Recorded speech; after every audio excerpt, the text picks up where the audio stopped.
Brian, you said that because I'm a man, I do not have any right to have an opinion on abortion. It's because it's not your body. That's the point I was making.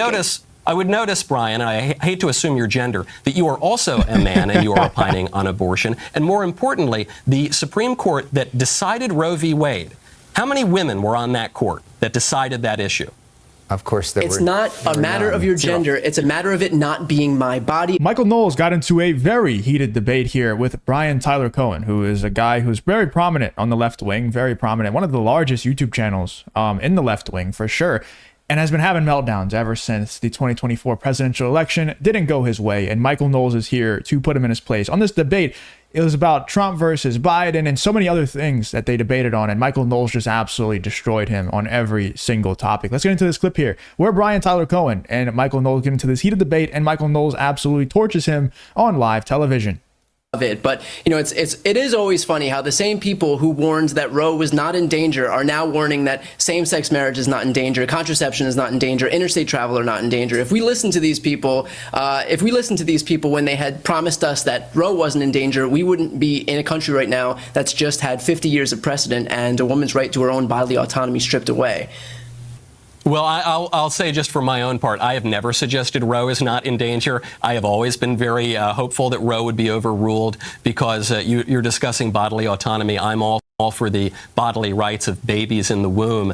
And after the Dobbs decision, of course, that didn't even protect the rights of babies in the womb. It simply returned the issue to the states where it had always been until this ridiculous decision in 1973, which is no more.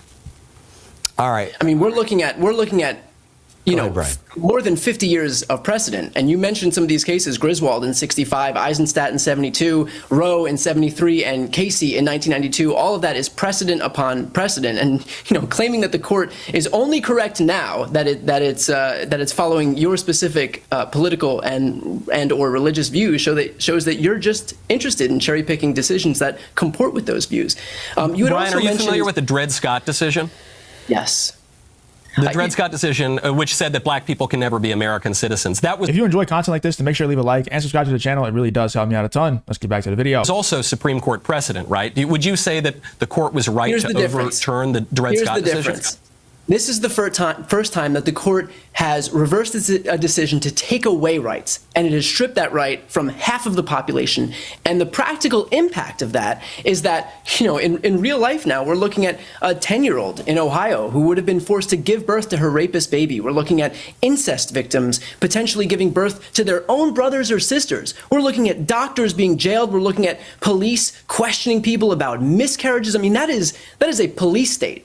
Michael, is that small government? Is that limited government? Because to me, it looks like that is limited. Yeah, it looks like Christo-fascist religious extremism. Christo-fascist religious extremism. The case you're referring to in Ohio, Brian, by the way, the 10-year-old who was reportedly raped, she actually, by the Ohio law, would not have been prevented from getting an abortion in Ohio, regardless of what you think about pro-life or pro-abortion. That she may have gone to Indiana, but she wouldn't have needed to. But furthermore, when you talk about rape and incest and all of that, that accounts for far less than 1% of all abortions. Statistically, 100% of abortions are elective abortions. I think those should be gotten rid of. And I think the Dred Scott analogy is important here, because the Dred Scott decision from the court said that black people are not really people and they can't be American citizens. And the Roe v. Wade decision from the court said that babies are not really people and their existence and their value depends simply on whether they're desired or not by their parents. And both of them are horrific, and it's very good that both were overturned. So if it's... I got 100% agree with Michael Knowles here, shockingly, I know. But I'm not some like big Michael Knowles fan or anything. I think he's good. You know, I just don't watch him that often. He's very obviously in the right here in my mind. I've said this a million times. So many people get mad at me in the comments section, and that's fine. You know, y'all can get mad at me if you want. I just think that abortion ever being legal, like I think that still to this day, the amount that it is legal is way too much. And I think the fact that abortion was ever a thing and has now kind of penetrated American culture as like just a normal human right that people have to kill babies, that is much more of an atrocity than slavery ever was. And I think we should be much more ashamed of abortion ever being legal than slavery ever being legal, because it's just a disgusting thing. And I'm not talking about just any sort of abortion. I'm not talking about, you know, the exceptions. You know, I don't want to say the words, but the R word and the incest stuff, I'm not talking about those. Maybe those can be argued for. I'm talking about just abortion across the board, like normal abortion. Like, oh, I just don't want this child. I'm just going to have an abortion. Like, no, that shouldn't be an option. I don't think. You need to suffer the consequences of your decisions. If you don't want a child, don't have sex unprotected. Like, it's pretty simple, you know? And I don't understand how we're not super ashamed of abortion ever being legal. I don't understand how Brian Tyler Cohen can argue with Michael Knowles here for abortion, and there's no pushback from his audience. They're all cheering him on. Like, there's 50% of the country that genuinely want more rights to abort more babies.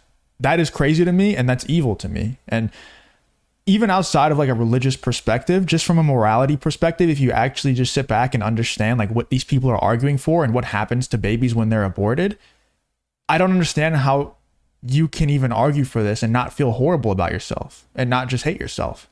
It's disgusting what you're arguing for. And let me know in the comments if you agree or disagree. But I genuinely think that abortion being legal is the biggest atrocity that the United States and any other country who has abortion legal has ever committed. You know, if you look at the just sheer numbers of babies that are aborted, I think you would agree. It's only just a small percentage rape and incest, that 1%. Do you agree with an exemption for rape and incest then?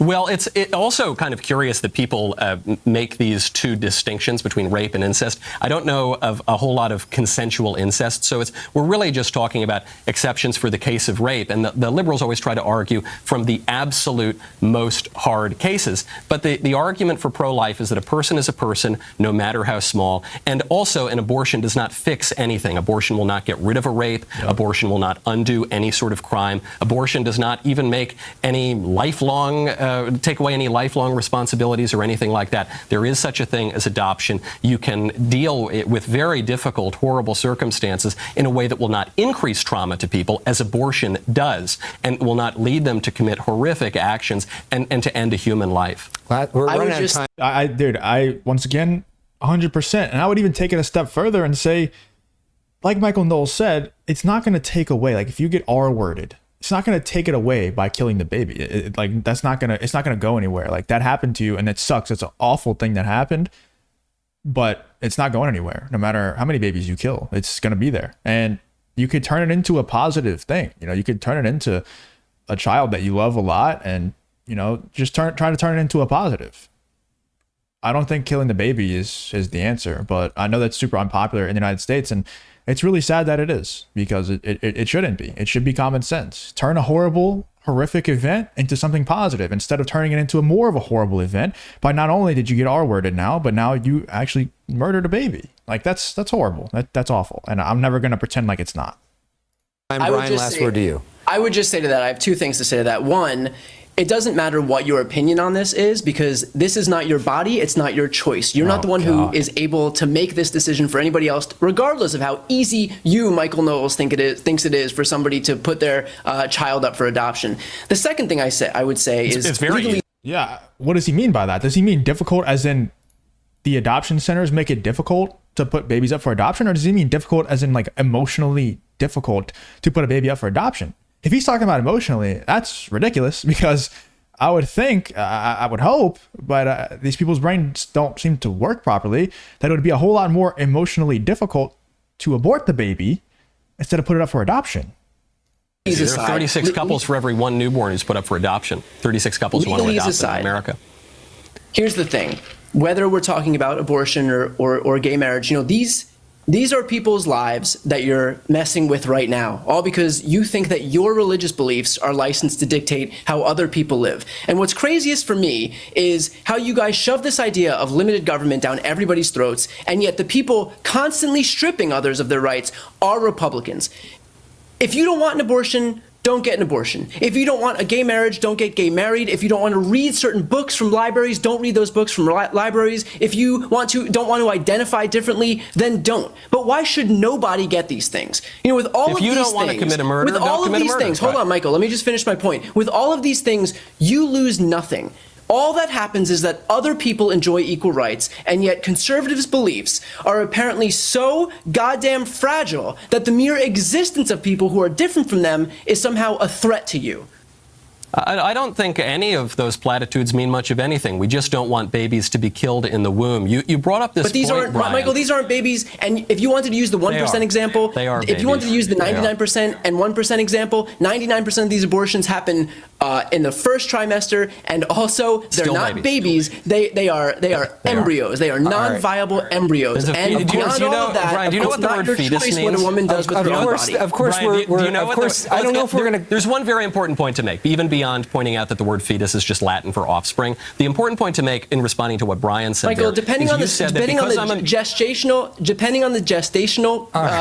stage, these are not all fetuses. They are they're all human zygotes, beings in then their own embryos, lives. then But fetuses. All right, They start as I zygotes, don't then think embryos, we're not all going to talk over each other. and they become babies. All right, There's one important point that Brian made that I have to respond Lastly, to. Which is, okay. Brian, you said that because I'm a man, I do not have any right to have It's an because opinion it's on not abortion. your body. That's the point I was making.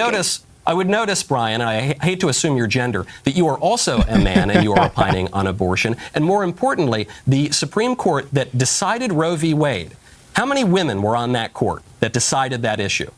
Of course, It's not a matter of your gender. It's a matter of it not being my body. It's a matter of it not being your body. That's the point. Okay, Wait, so all of these people are so stupid, man. These people are just so stupid.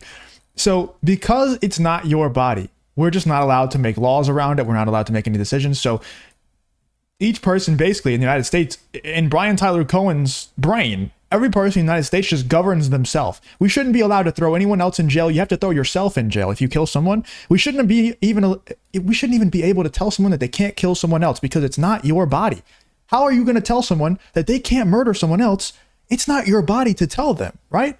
Are they that stupid? Like, is my brain broken? I feel like I ask this every single video. Somebody's broken here. I don't know if it's me. I don't know if it's people like Brian Tyler Cohen. Somebody's brain's broken.